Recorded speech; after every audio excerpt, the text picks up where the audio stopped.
runner hits the skids with a bad hip injury, that's usually the end of the race. But instead of hip replacement surgery and hanging up his shoes, one San Antonio marathoner took an unusual step and surprised everyone, even his doctors. Ursula Perry explains what he did and why the decision has him racing again in just 5 months.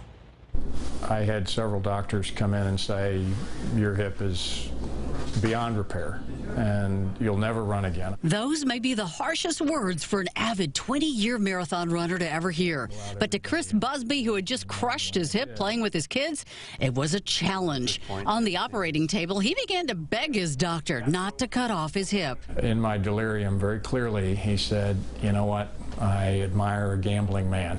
The gamble was not the mechanical hip replacement they were planning in surgery, but a natural one, using his still crushed hip.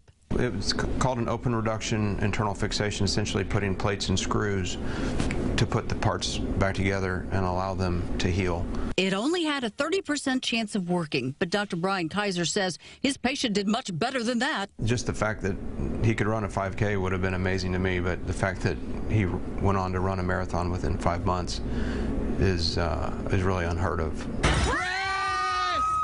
Busbee ran straight onto the course, running in the New York Marathon for his 18th year in a row, a testament to his dedication, his training, his love of running, and a great doctor. I finished in 4 hours and 38 minutes, which is about an hour and a half slower than I usually run, but I was by far the happiest guy in the entire field of 50,000 runners.